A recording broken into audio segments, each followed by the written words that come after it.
My name is Natasha, and this is the Liminal World project, in which this afternoon I'm welcoming Daniel Elliott. My guest today is someone who is coming from one of the First Nations communities here on Vancouver Island. And I'm happy to have him here as someone who is bringing the voice from this community.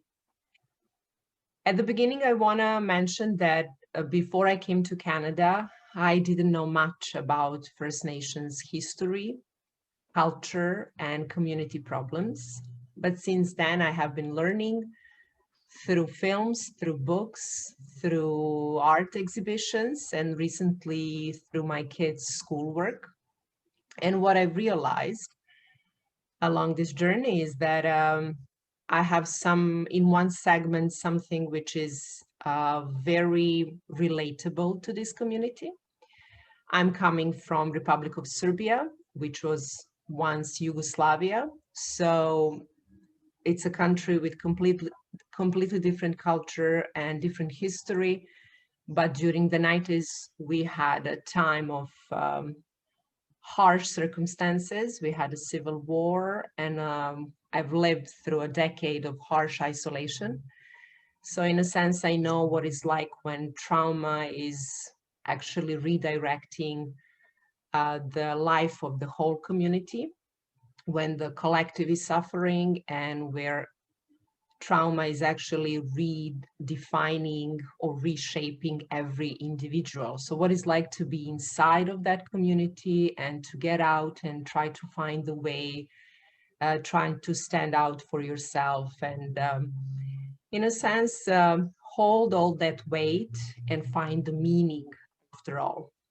So I'm glad that I'm having Daniel today, who is bringing his unique life experience. I hope people will benefit from this. I found it inspirational, but my wish is that someone will find useful and useful and helpful informations for the life and current global situation. Welcome, Daniel, to Liminal World. I say hi, Ćećez-Sekulić. Thank you, honored one, in our Conciliation language. I'm from the Indigenous First Nations, and it's near Ladysmith, but it's a very big group of people from Campbell River all the way down through the United States into Oregon. So we're a big group of people with speaking different languages a little bit. But so I'm happy to be here, and my background is unique too in ways that I'm part of two worlds. I'm part of the First Nation world, and I'm part of my mother's Scottish and my dad was Coast Salish. So I've always lived in this limbo of maybe trying to understand who I was as a human being. Am I Native? Am I not? How do I fit? How do I belong? So I'm happy to be here today, and I'm very honored that you thought to ask me, and I really appreciate what this is about and what this means, because we're in this part of our history where we need to really take an internal look about what we need to be doing with ourselves. So thank you for the invitation, Natasha. I want to hear more about you, Daniel. I want to learn more. So let's get back in time and go to your early life. So what was like, or who is Daniel Elliott? Well, I lived adjacent to our First Nation community, and my grandfather had over 120 acres, and we all lived on this waterfront farm, and it was amazing experience growing up there. And my father had three brothers and three sisters, and they were all part of that community there that we lived on. And you know, if people understand a little bit about what happened through residential school, which is something that the government did, it affected our family at that, you know, many generations. So that little window in time for me growing up, not understanding what was happening. I had two older brothers, two younger brothers, and a sister, so I'm kind of right in the middle. And my experience was kind of surreal, because sometimes my father was this amazing hunter, fisher, gatherer, strongman, logger. And when he was with the family and we were learning about the environment, we were learning how to hunt and fish and gather plant medicines. And it was an amazing experience, barbecuing salmon on the beach and all those wonderful things that happen with families. And there were some things in his life I didn't understand until later, but that affected him. And when he drank alcohol, he didn't do drugs, but he drank, and he became violent. So I grew up in this kind of, my mother's a Christian. He's when he's drinking, it's scary and it's violent. Then when it's not, it was wonderful. And it was kind of this mixed bag of apples. So I had to, as a child, I think, develop some survival skills. I think that happens with people. We have this traumatic experiences, and our trauma can't go into regular memory. So it goes into like our body memories. And also we use things and do things to survive, and they call them survival stances. So I took these different things, and for a long time I think I was disconnected from my body and mind in that way. And it wasn't until I was a young artist. My mom was always encouraging me, and then so my 13th birthday, she bought me a set of paints and oil paintings and canvas, and I had, I think, 6 or 8 friends and family for my birthday party, which was fine. And all of a sudden I was just like, okay, you guys got to, how do I get everybody out of here? Because I want to paint, forget the party. So I was always interested in art, but something happened as an artist. Was I was able to experience altered states of consciousness through painting. And so my mind was like finding a place to rest. It was finding a place, a different way of being. So I just began to really explore that for myself. And I just started painting and even selling some of my early works, $5, $10, $20 as a teenager back in the 70s was pretty good. So I always was able to sell a few of my paintings. And so I think in my core that piece, and my mother was an artist and she forfeited all of her painting time to raising her kids and trying to survive. But she had some really beautiful little paintings, and it was an inspiration for me. So she was very encouraging for me to paint and to explore that. I left home, I was 14 going on 15 years old. So that's pretty young. I mean, I couldn't imagine, my kids or my grandchildren leaving that age. Yes. But different times. Yeah, I know. So Natasha, I went to Alberta of all places, and it was kind of a Christian boarding school. It wasn't a residential school, but man, was it ever strict. It was just, it was quite, and I did make a bit of money out there, and I sold some pieces. But one thing that I wanted to do when I went there, I looked for people that I wanted to emulate, I wanted to learn from. And so at a young age, I was always curious about that. So some of my friends were older people. They were, they had some really unique gifts that I was interested in and connecting with. So that was something I was learning to put that in my life. Ironically, a year after I left home, my father sobered up and he quit drinking, and he became this amazing elder. And here I am now, I'm gone. So I went to another private school in the Lower Mainland in Aldergrove, and so from there I was already commercial fishing and making good money, and I had connections in the commercial fishing industry. And so here I am, this young guy, and now I'm making good money, and enjoying my life. No drinking and no drugs, even during those times for me. Because for me, I was on fire to find out what I needed to do for my life. And I thought that was always going to be a hold me back kind of thing. No, but you were pretty independent for the young age. But Yeah. what I'm also noticing, you had both heritages, Scottish and First Nation. And on the other hand, you had two professions. You were an artist and you were selling your paintings. On the other hand, you were a fisherman. So always in between two worlds. I know. And you know, that really saved my artistic abilities, because from 1976 till 1999, I was a commercial fisher. 12 of those years, I was a captain on a seine boat. But I worked only 6 months a year, so guess what I could do the other 6? Art. I'm coaching, I'm art, and so I'm living almost like retired. We have to mention this 1999 or 1998, where you actually, in a sense, give up your career, fisherman's career, and decided to go back to school and become something else. You, Daniel, as I know, you decided to be a counselor and a coach, and I want to hear what actually made you go that road.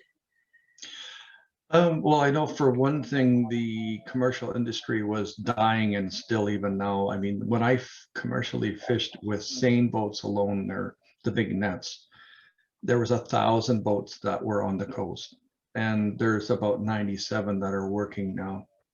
So about 10% of the boats. And so the big families then own the licenses, and a few of them survive, and they're trying to survive. So I seen kind of a shift around that, and I just said, well, either we're going to lose our house, and I don't know what else. I started teaching a bit of art in the school system off season as well. They'd call me in as artist in the classroom.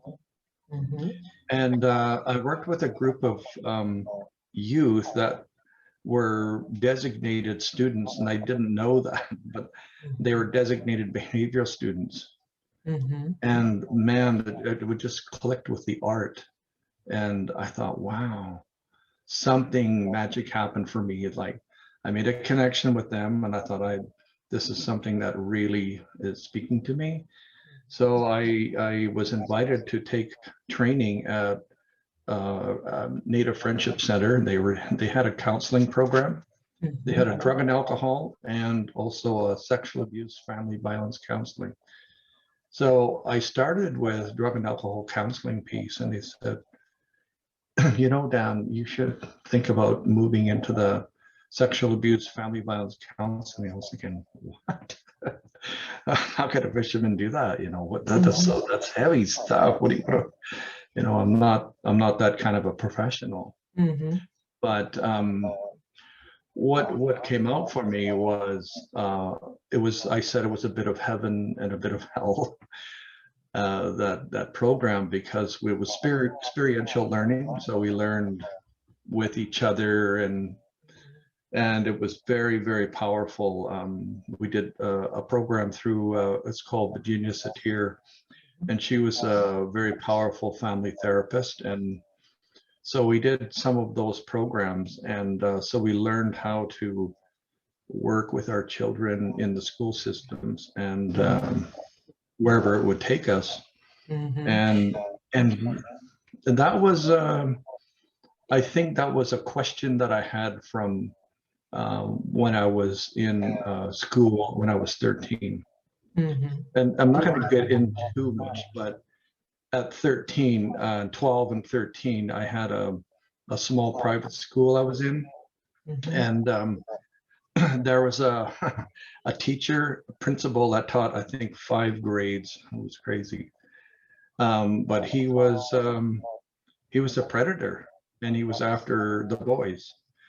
So from my experience, I was fortunate in some ways, but he used the strap regularly as part of his punishment, but it was part of his joy, and so it was very confusing for me. And so I think when I went back to Telecom, back to that school in 1999, I was kind of like, oh, I got some things happening in my body that I'm remembering. And so I did what we call personal work. I did my work around understanding what that was.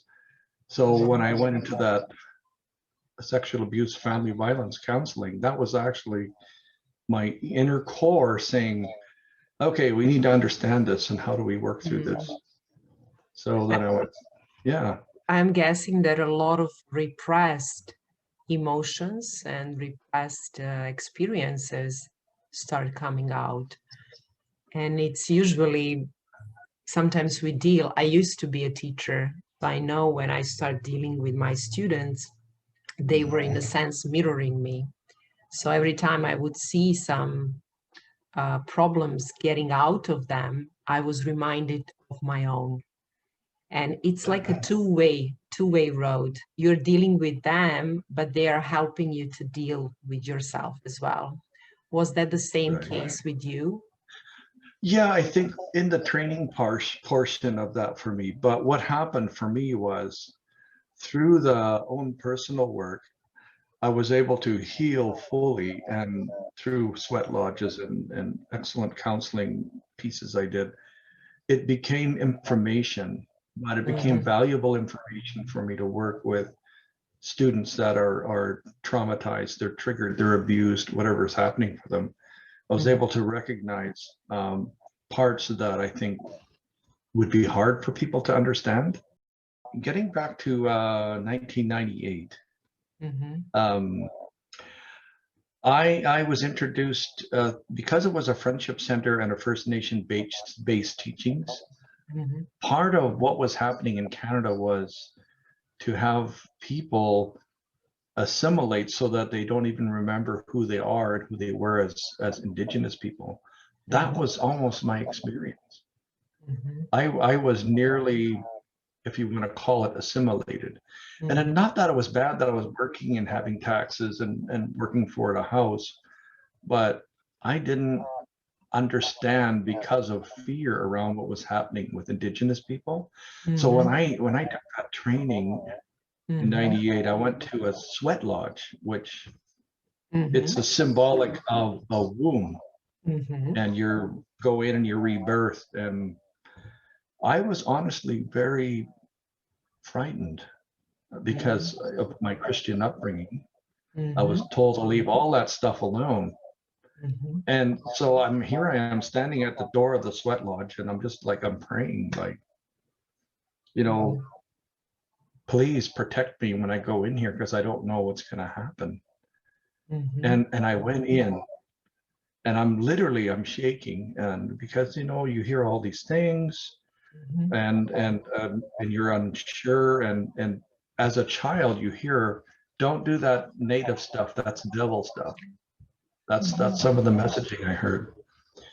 So here I am in this lodge, and the elder says, is there anybody here that's their first time? And I'm like, yeah, that's me. And so he's welcomed everybody, but he says, and he could sense what was happening for me, and he said, I want you to pray to the God of your understanding. And I was like, oh, what a relief. Yeah. And so I sweat with him, and I was like, man, this is what Christianity is trying to do, our relationship to the Creator, our responsibility to the earth, our relationships, both men and female, mothers and fathers. And I thought, wow, this is so I began to sweat, as they call it, and as a form of healing. No.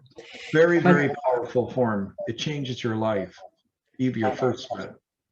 I've read about sweat lodges. I haven't seen them ever try. I don't know if I'm allowed to do that. Yeah. Oh, I didn't know that. I thought it's only traditional and you should be Indigenous in order to participate. but it seems like getting rid of what I'm getting from you, it's you got rid of the fear and you faced what you feared. I did, And for sure. in a sense, you start the process of uncovering who you are. It's not discovering, but you had to uncover yourself. And can you tell more about that process? Yeah, so after I started to sweat, and then it was kind of a very holistic, if I want to call it that, experience for me. So that when it began like a journey to re-embrace my Indigenous culture. I would love to land in 2020 now. And Yes. if we can talk a little bit about Corona, and how did you hear about Corona, and what was your first reaction? I seen it on the news, actually, Corona, COVID-19. And I thought, oh, that's scary. You know, there was a couple of cases in Wuhan, and I thought, wow. And at that time, I was finishing my first year of Indigenous medicine training program with Dr. Jeannie Paul, amazing, powerful woman, teaching at 80 years old, and just got fire in her. Just it's amazing. But so we're looking, and so I just had a sense that. So that was in February, I think, 2019. We had, I thought, okay, you know what? It's not if, but when it's coming to America, North America. So I talked to her, and I knew some medicine plants, and then I was really curious about what COVID was doing to people. So we have systems in our body that we can actually go out in the wilderness and get plants that take care of certain parts of our body. And it's called the doctrine of signatures. And I've always been fascinated. I've been doing, probably gathering medicine since 10 years old. Sometimes you just don't know, but an aunt or an uncle say, can you go out and get some balsam boughs, and we need this and that. And I'm like, okay, I'll go get it. So we're learning that way. But it wasn't until a few years ago that I really, well, actually 98 too, I had a really powerful medicine teacher. We did some medicine walks, and also in just recently here, 2019, 2020, I was taking my training. So when I heard of coronavirus 19, in February, I wrote an article for our Liminal, which is our nation newspaper, on the Indigenous response to COVID-19. So before it even came to North America. And so I had plants that can open up your lungs. There's plants that'll open up your blood vessels. It's called vascular dilators. So I just made tinctures, which are concentrated medicine teas. Or some of them I boil down in a pot and make a tea, and you can drink it. I can feel like my ears warming up, and it opens up even the capillaries. So all of these teachings are been passed down for a long time, and they go to some people, not everybody. And I understood when we had the run on the toilet paper thing, you know, across this world. It's just crazy. It's like, I'm already taking, and there's nothing left. That's why I think our elders are quiet about the medicine plants, because if I take like every third plant, and every year I come back and it's always there, but if people just start ripping the grounds and terrorizing the earth and just taking what they can and then selling it or doing whatever they need to do around that, it's like, oh, I get why the elders, because I was like, come on, people, like, we got medicine that's going to help with, not a cure, but it was a really super immune response to COVID. So did you use that, Daniel, when during yes, this last year? The first group of people were through the dentistry, and they came to Nanaimo, and my wife happened to work with a fellow that was sick with the first couple of cases on the island here, and didn't know it, unbeknownst. You know, she came home, so we had to do our quarantine. But I actually went through, followed my own recipe. Thank goodness that I was thinking about that. And I had I had symptoms for about a week that were very concerning for me. Severe headaches. I had body aches. I had I had fatigue. And the last part, I remember it was a Sunday night, and I said, oh my gosh, my lungs feel like they're lead. I was like having a hard time breathing. And but during that whole week, I was doing tea and tinctures and medicines very specific to vascular, the lungs, bronchial, and then the next morning I said, well, either I'm going to wake up maybe in the hospital, or who knows, you know, I might not. The way I was feeling, I might not be here. But I woke up on the Monday morning, and I was like, oh, I feel pretty good. And that was the end of it for me. Nowadays, that holistic medicine is getting more and more space, and people are redirecting themselves to any traditional ways of, whether it's Ayurveda or Chinese medicine or plant medicine.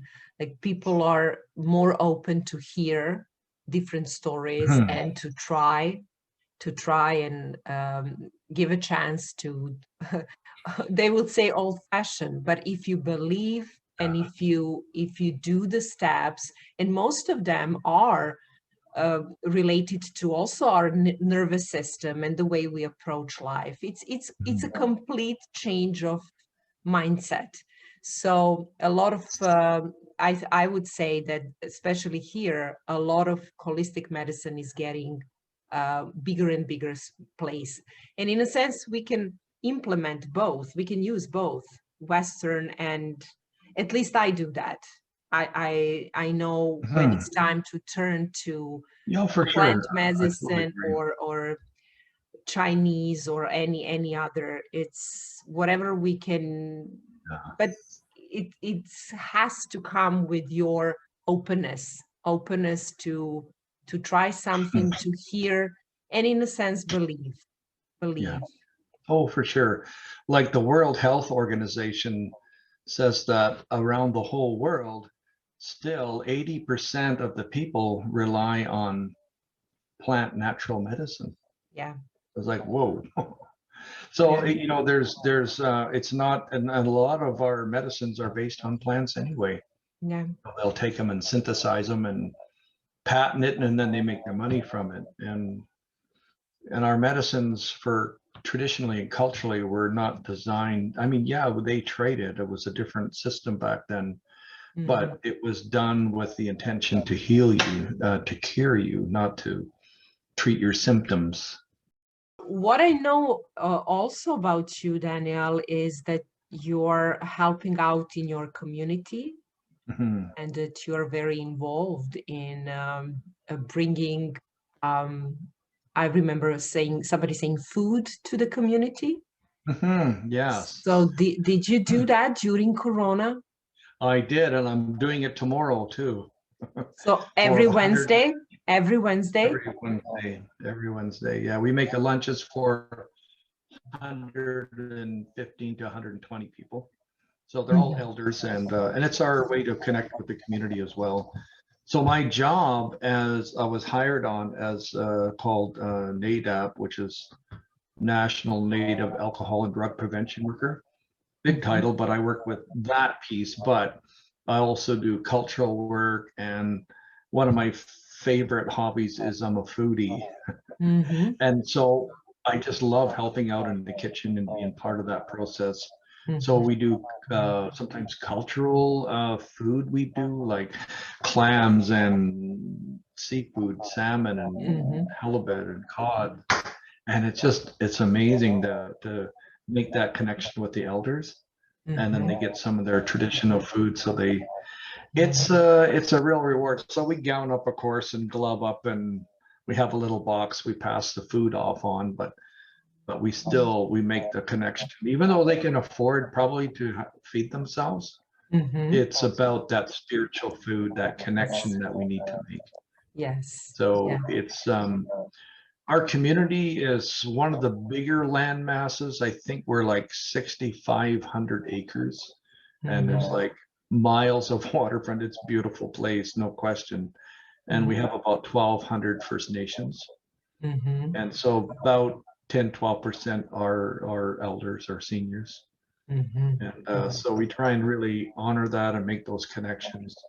That's something very unique about our, well, not just our culture, but we really have a higher regard for and a placement for our elders as far as advice givers, and so it's kind of cool to be connected to that. So all of those years being separated from my community, because I never grew up on a reserve, they're welcoming me back home. They're saying, welcome back home. And that just feels good. So now, because I'm involved, I'm having the relationships that I need in the community. It seems that everything you've been through, everything you worked or learned or healed, came into place.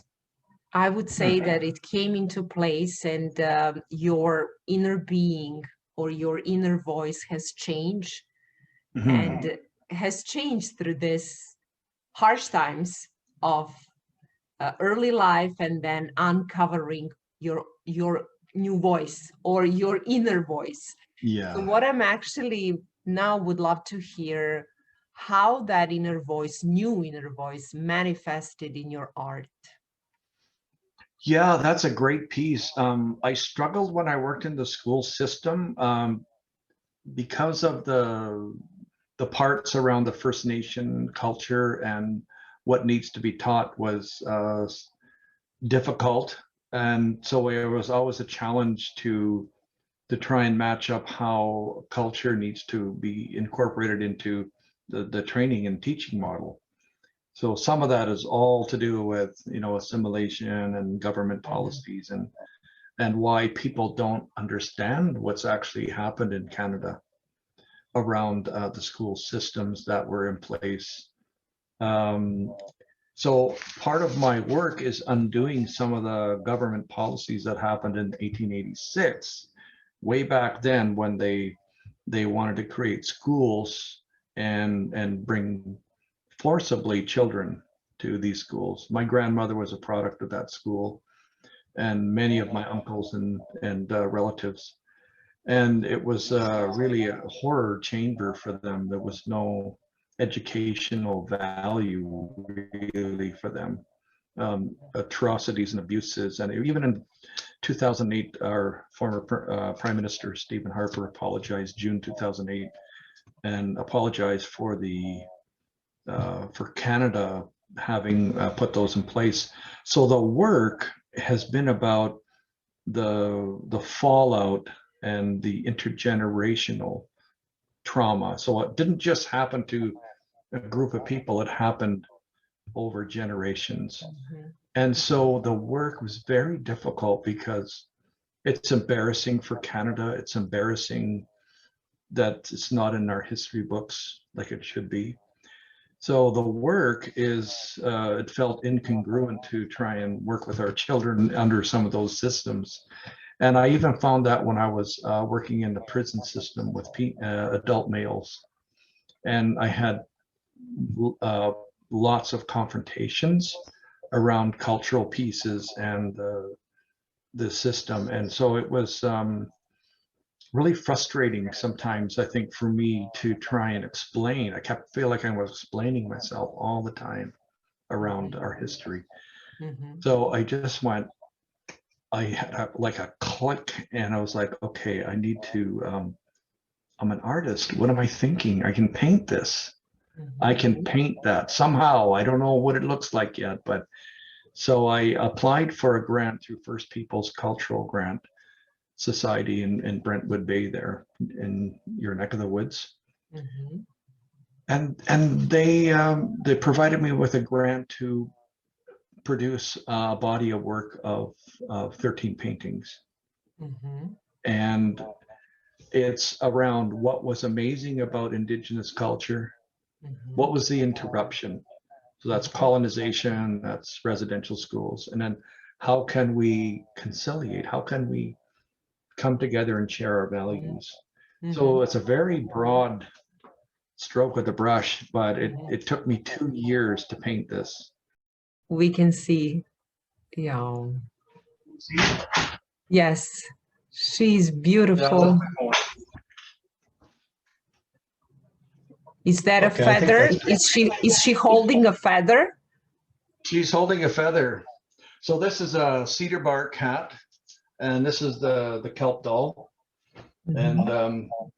And I painted that January, February, March, April. So right in the crux of what's happening with COVID. Mm-hmm. And I said, Sophia, her name is Sophia. I said, how come you look so serious in this picture? And she said, I was thinking about COVID-19. I thought, oh.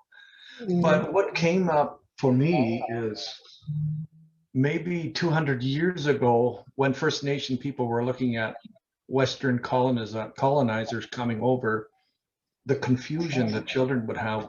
Who are you? What are you about? What's going to happen? Mm-hmm. And so I think this picture kind of symbolizes that piece. Mm-hmm. It's a watercolor on 300-pound paper. Mm-hmm. And watercolor portraits are challenging. And yeah, it turned out. Daniel, what about that toy in her backpack? This one? Yes, does that have any meaning? Yeah, that's the bulb kelp that you can find on the beach. They have long cords. Mm-hmm. And I used to carve those when I was a kid. Mm-hmm. So my assumption is that maybe a grandparent in a hurry to make a doll would cut at a really quick face. Okay, go play on the beach or go play. Mm-hmm. And so it's just a connection to a very innocent, beautiful time when grandparents were heavily involved in their children and grandchildren. Mm-hmm. And this is no different right now because our granddaughter and daughter live with us, and she is in my studio. I train her in painting, and mm-hmm. we're so connected, and I'm so fortunate to have that in my life. Yeah. Yes. Yes. So that new exhibition that you are working on is actually telling the story through, as you said, 12 paintings? 13. 13. And, yeah, and I did that specifically because we have 13 full moons, or 13 months actually in our year. Oh, okay. And 12 months is man-made. Mm-hmm. And mm-hmm. one of my teachers said that because we've embraced 12 months, it's faster and mm-hmm. a frequency, and so the animal world separated from us because we're 12 months. But if we were with lunar months, we would have a better connection to the animal world. What is the name? What is the name of the exhibition? It's a name that's been used before, but it's called The Winds of Change. Winds of Change. Okay. And it's not as grandeur as one would think. I mean, yes, that's a grandeur statement, but I'll tell you a small story if that's okay. Yes.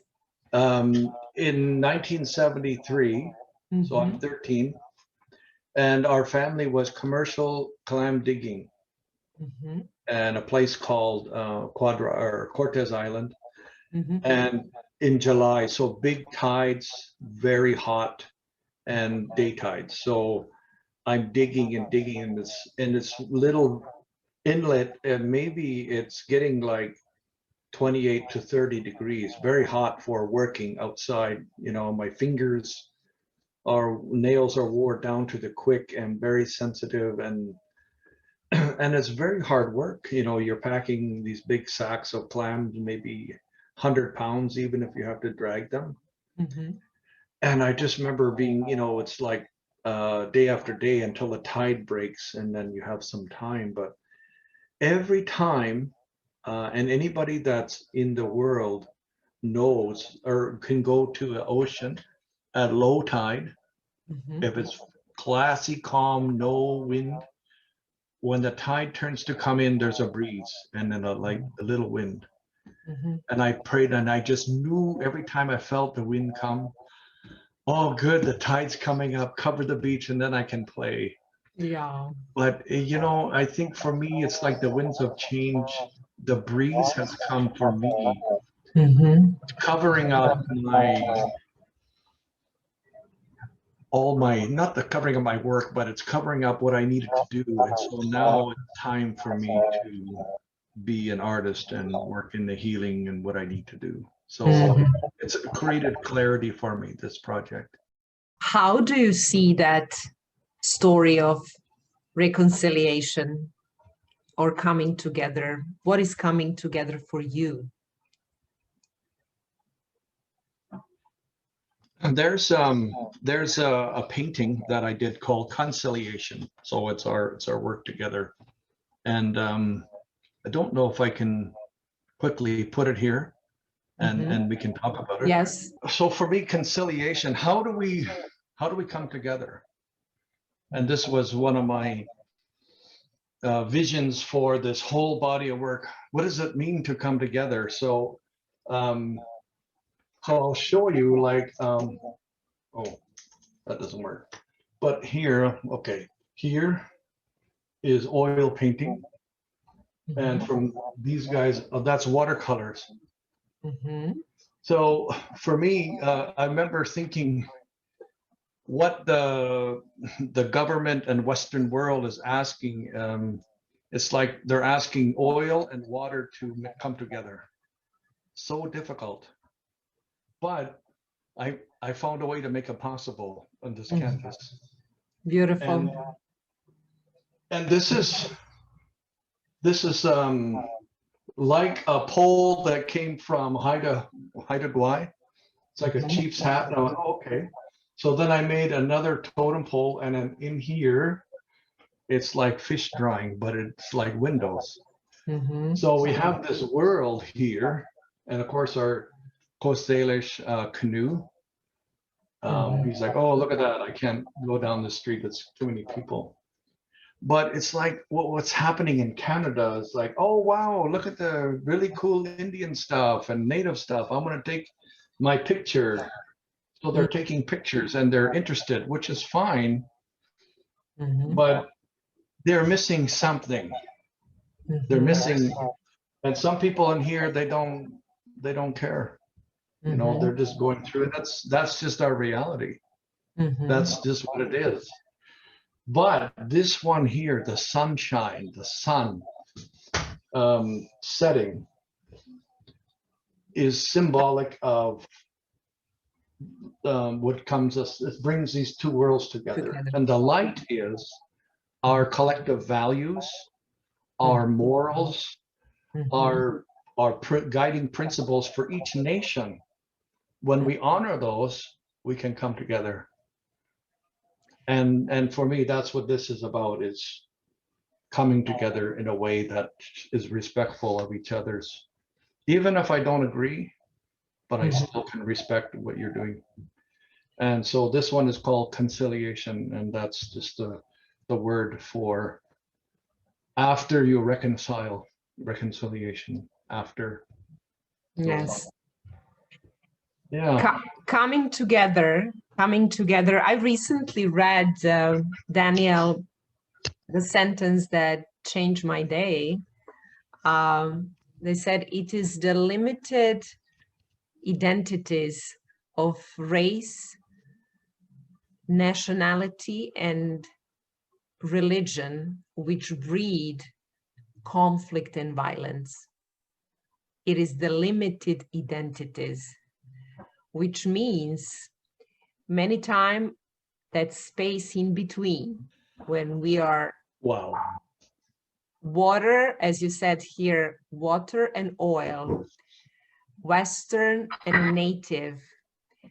It is because there are many possibilities along that line in between. Only limited identities which breed conflict and violence. When we are in that space in between, we are getting into unlimited space, and we are getting into potential for togetherness, where we are actually realizing that we are all part of the whole.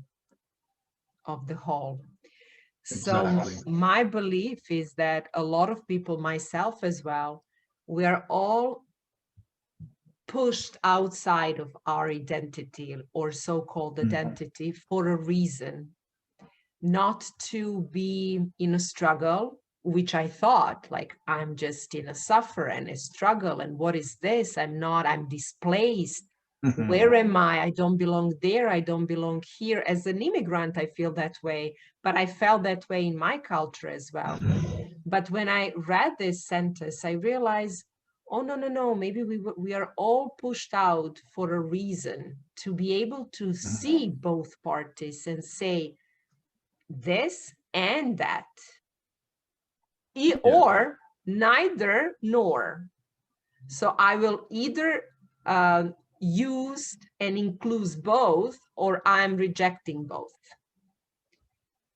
So, and that space is space of unlimited potential and a future. If my belief, that's the space of future. Yes. So, and I thank you for that, and I thank you for having a look at what liminal, and I went, liminal? I don't know if I've heard that word before. And that's the space you're talking about. That's the space you have lived. That's the space that I have lived. And I loved that space. I think that's where I really grow. I know that to be true. So it's my new favorite word. Do we have any message to send out to world after this last year of struggle for many people, the biggest struggle they have ever experienced? Yeah. So is there anything we've learned through this process? And is there anything we can bring forward for a better and create a better future? Well, I know I've sat and thought about what the heck is going on in this world and all the crazy things, and I think if COVID's done anything, it's allowed humanity to think about what's really important in my life. Is it how much things, how much stuff, what do I need? What do I, all those things. So when some of those are taken away and we're left with are what's really important. And I think that's a gift that we can embrace. What is important in my life, and what have I been doing to foster that? And I think a lot of people were insulated through stuff, things, and money, and that created an insulation around them. So when some of that stuff is not important because life and breath is with this COVID, then you start to think about what's important, and it's relationships. It's who we connect with and how we love one another, and then you realize the true value of connection. That's something that has been percolating with me. Christ is always teaching me that in every destruction there is a space of like new birth of new things, but we need to find the orientation. We have to find it in orientation. We have to gather information, use our knowledge, our wisdom, and make decisions, put intentions, and make decisions and act upon everything we now know or want to manifest.